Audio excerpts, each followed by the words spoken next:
In 2020, something got put into your brain, a switch, and every time the media can, they flip the switch because they know that it still works. This week, it's Ebola. 3 weeks ago, it was the Hantavirus. The CDC said the risk to Americans is extremely low. The WHO said on the camera, "This is not the next COVID." But the headlines don't say that, because calm does not get clicks, fear does. And today I'm gonna show you exactly how they do it. The machine, the funnel, the business model behind the fear.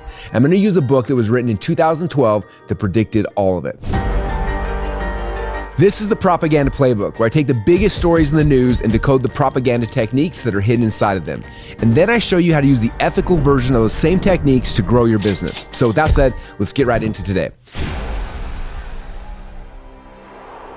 I teach a framework called Hook Story Offer, and it's the backbone of every sales funnel I've ever built. When I looked at how the media covers these virus stories, I realized they're using the exact same script, except they're not selling a product, they're selling fear. Here's how it works. Step 1, the hook. That headline, that's the hook. It's designed to do one thing, trigger the part of your brain that kept your ancestors alive, the fear response. Your heart rate goes up. Your palms get sweaty and you have to click. Not because you want to, but because your brain won't let you scroll past a survival threat. That's the same thing I teach marketers to do with the sales page, except I teach them to use curiosity and desire, and the media uses raw fear. Step number 2 is the story. The article itself, and this is where it gets sneaky. Read any of these virus articles top to bottom. The scary stuff is at the top. The context, the part where the CDC says it's an extremely low risk, is buried at the bottom or it's not there at all. And this is not an accident. That's a structure. The story is built to keep your anxiety going paragraph by paragraph. Every line adding a new what if. What if it spreads? What if it mutates? What if we're not ready? By the time you get to the context, you've already been scared for 3 minutes. Step number 3 is the offer. And here's the part that nobody talks about. The offer isn't a product. The offer is to stay tuned. Follow more for updates. Sign up for alerts. Turn on your notifications. They're not selling you a cure. They're selling you a subscription to fear. And the price is your attention, your mental health, and your ad impressions. Because every time you click, they get paid. Every time you refresh, they get paid. Every time you share with a friend and say, "Did you see this?" They just got paid. And that's the fear funnel. Hook you with a scary headline, keep you with the scary story, and then sell you ongoing anxiety as a subscription. And the machine runs itself. My question for you is, would you ever wear a mask again? I want to know. Drop it down in the comments and let me know where you stand. All right, so let me show you what the actual science says. Not the headlines, but the science. Hantavirus, cruise ship outbreak in April, 11 cases, 3 deaths, all in one ship. The CDC says, and this is a direct quote, "The risk to the American public is extremely low." Harvard says the hantavirus pandemic is nearly impossible. It spread through rodent contact, not through the air. Then we got Ebola, the new outbreak in the Congo and Uganda, 246 suspected cases. This is serious for that region. The WHO declared health emergency on May 17th, but the CD said that the risk to the United States is low. Ebola spreads through direct contact with bodily fluids, not through the air, not through casual contact. So scientists are saying low risk, extremely low risk, no COVID, not airborne, not pandemic. And then the headlines are saying, is this the next pandemic? This is not the next COVID, but it is a serious infectious disease. You know, it's an infectious disease that if people get infected, and infections are uncommon, they can die. And that gap between what science says and what the headlines say, that gap is where the money is. That's the business model, and it works because of something that was instilled in all of us 6 years ago. In 1962, a French philosopher named Jacques Ellul wrote a book called Propaganda, and he described something that most people have never heard of. He called it pre-propaganda. Pre-propaganda isn't a campaign. It's not a message. It's the conditioning that happens before a message. It's the thing that makes you ready to believe the propaganda when it comes. And COVID was the most effective pre-propaganda event in modern history. Think about what happened in 2020. For 2 years, you were told that viruses can shut down the world.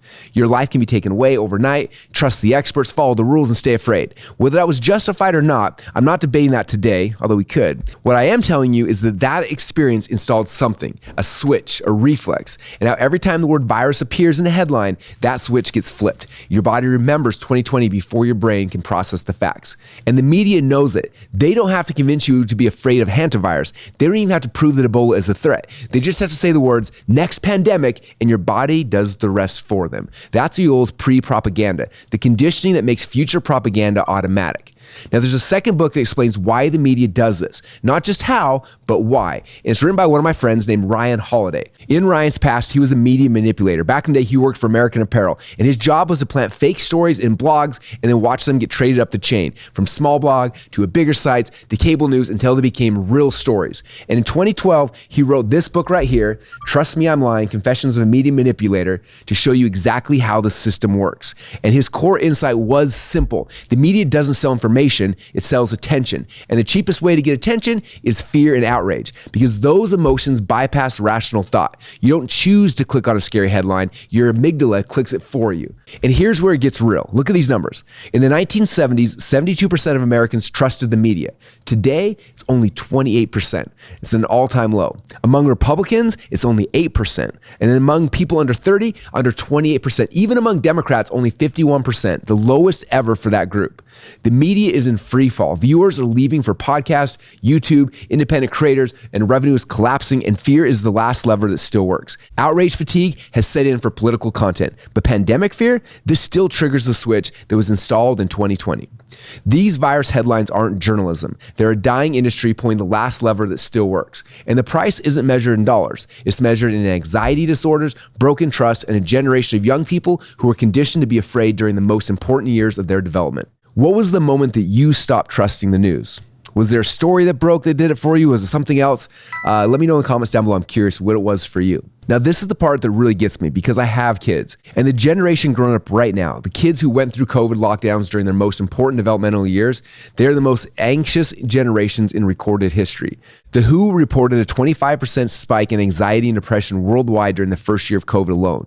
These kids lost school, they lost friendships, they lost milestones, and then they got handed phones with news apps that kept feeding them the same fear because scared kids click just like scared adults.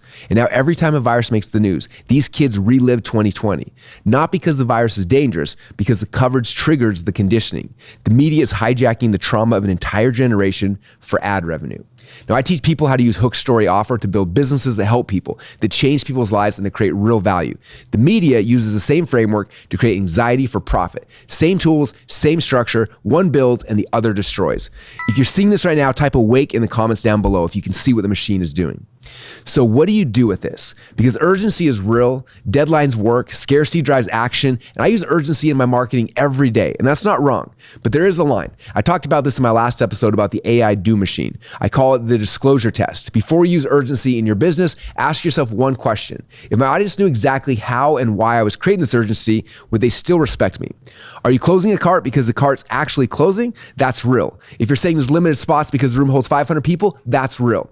If you're raising price Monday because you made a business decision to raise it, that's real. But if you're saying this is the next pandemic, when the CDC says this is extremely low risk, just because fear gets more clicks, that fails the test. That's manufactured urgency. And the 28% trust number is what happens when an entire industry fails the disclosure test for 20 straight years. Here's what I want you to take away from this. The media learned during COVID that fear is the most profitable content that they can produce. And now every time a new virus makes the news, Hantavirus, Ebola, whatever comes next, they flip the switch that was installed in 2020. Not because the science says you should be afraid, but because your fear pays their bills. You all predicted this in 1962. Holiday exposed this in 2012. And in 2026, we're watching it happen in real time. The same fear funnel, the same hook, story, offer, all weaponized. And the same generation of young people paying the highest price. The question isn't whether the next virus is dangerous. The question is who benefits when you're afraid. Follow the money every single time. Which is more dangerous right now, the virus or the coverage? And what should I decode next? Let me know. Drop it down below. Everything I just showed you, the hook, story, offer that was weaponized by the media, these are the same frameworks I teach inside of my book called DotCom Secrets, except I show you how to use them to build something, not to scare people, not to manufacture anxiety, to create real businesses that actually help people. Hook, story, offer, that's a framework that the media stole and then turned into a fear machine. But when you use it the way that I teach it, with a real product, a real story, and real offer that changes someone's lives, it's the most powerful business building tool on the planet. If this episode opened your eyes to how funnels work, even when they're being used against you, then DotCom Secrets is where you want to learn how to build your own. Go grab a free copy at dotcomsecrets.com or hit the link down in the description. Because here's the truth. The media is using your attention to fund their dying business model. The best thing you can do is to stop consuming their fear and start building something of your own. Go to dotcomsecrets.com and I'll see you on the inside. In 1914, a discovery was made that should have stayed buried. The hidden switches that control human behavior were exposed. For over a century, a select few have used this knowledge to manipulate millions. They've made women smoke, nations fight, and complete strangers stampede to buy things that they never even wanted.